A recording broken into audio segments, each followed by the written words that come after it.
sediakan dalam hidupku.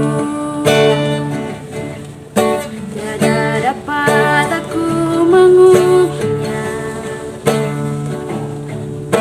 tiada dapat aku menghitungnya.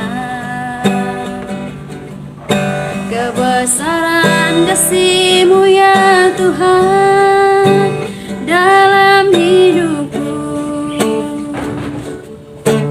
Ku bersyukur padamu, kasih-Mu lebih dari hidup. Tiada yang seperti-Mu, Kau memanggil diriku. Ku bersyukur padamu,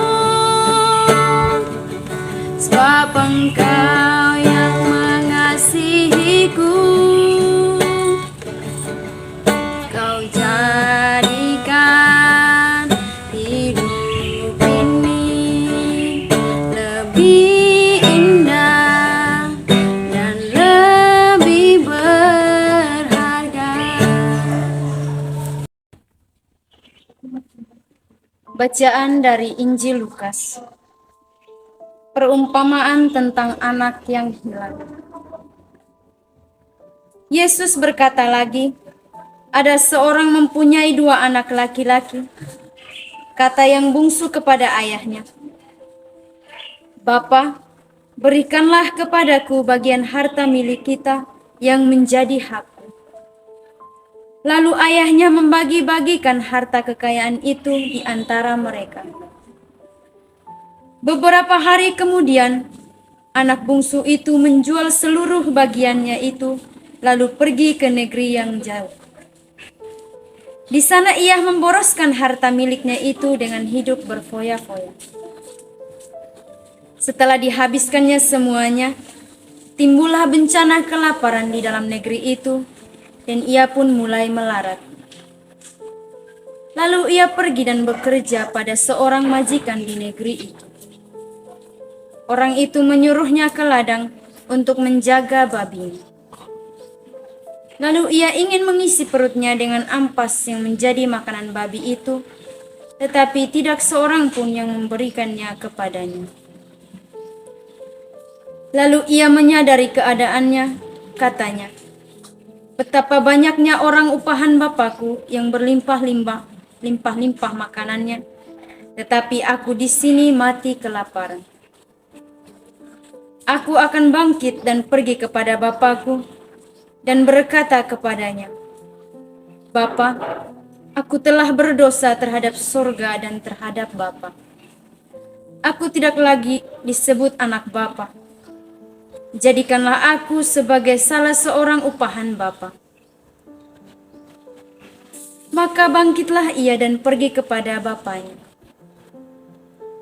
Ketika ia masih jauh, ayahnya telah melihatnya, lalu tergeraklah hatinya oleh belas kasihan.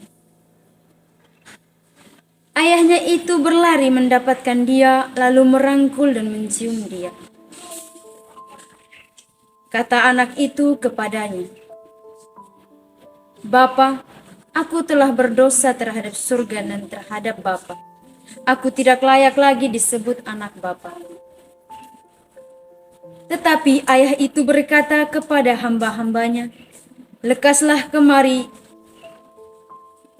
bawa kemari jubah yang terbaik, pakaikanlah itu kepadanya, dan kenakanlah cincin pada jarinya, dan sepatu pada kakinya.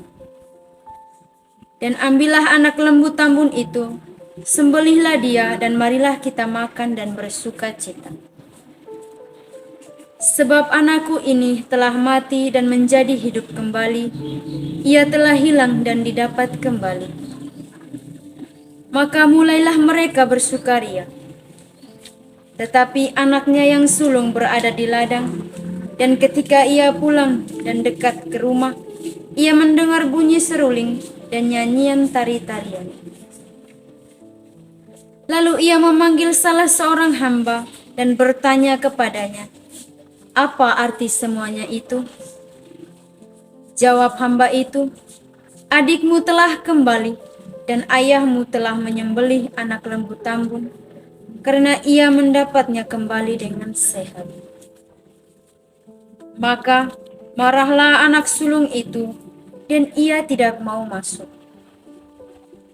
Lalu ayahnya keluar dan berbicara dengan dia. Tetapi ia menjawab ayahnya, katanya, telah bertahun-tahun aku melayani Bapa dan belum pernah aku melanggar perintah Bapa. Tetapi kepadaku belum pernah Bapa memberikan seekor anak kambing untuk bersukacita dengan sahabat-sahabatku. Tetapi baru saja datang anak Bapa yang telah memboroskan harta kekayaan Bapa bersama dengan pelacur-pelacur. Maka Bapa menyembelih anak lembu tambun itu untuk dia. Kata ayahnya kepadanya, anakku, engkau selalu bersama-sama dengan aku, dan segala kepunyaanku adalah kepunyaanmu. Kita patut bersukacita dan bergembira, karena adikmu telah mati dan menjadi hidup kembali, ia telah hilang dan didapat kembali. Demikianlah sabda Tuhan.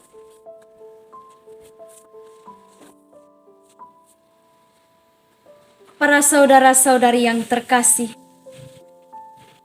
kita masing-masing pasti pernah merasa rindu, apalagi yang hidup terpisah dari keluarga. Misalnya, kita yang pergi merantau karena studi atau karena mencari nafkah. Secara khusus bagi kita yang terpanggil sebagai kaum berjubah, yang mungkin jarang kita berlibur di rumah. Keluarga, terutama orang tua, tentunya pasti merasa rindu dengan kehadiran kita. Apalagi pada situasi yang bahagia seperti Natal, Tahun Baru, dan lain sebagainya. Begitu juga dengan sabda Tuhan yang baru saja kita dengar pada hari ini. Bagaimana seorang anak bungsu yang pergi merantau dan berfoya-foya dengan segala harta milik kepunyaan ayahnya. Lalu, bagaimanakah sikap ayahnya ketika anak bungsu tersebut rindu untuk pulang karena mengalami musibah kelaparan di tanah perantauan? Apakah ayahnya marah atau mengusirnya? Tentu saja tidak. Ia justru sangat rindu melihat anaknya pulang dan mau menerimanya kembali sekalipun banyak kesalahan yang telah diperbuat oleh anaknya sendiri. Para saudara-saudari yang terkasih,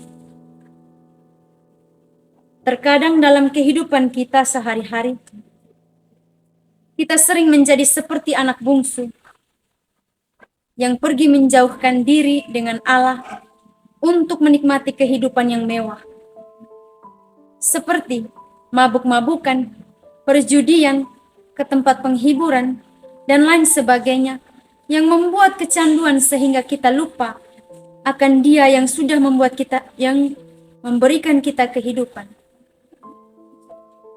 Kita merasa bahwa di dunia ini adalah milik kita sendiri, namun tidak kita sadari bahwa Allah lah yang berkuasa atas diri kita, dan Ia sungguh merindukan kita untuk kembali ke pangkuannya. Allah itu adalah Maha Pengasih dan Penyayang. Sebesar apapun kesalahan kita, Ia tidak akan pernah menolak kita. Malah, Ia sungguh bersukacita, dan hendaklah kita tidak malu mengakui kesalahan kita serta perbuatan yang telah kita lakukan.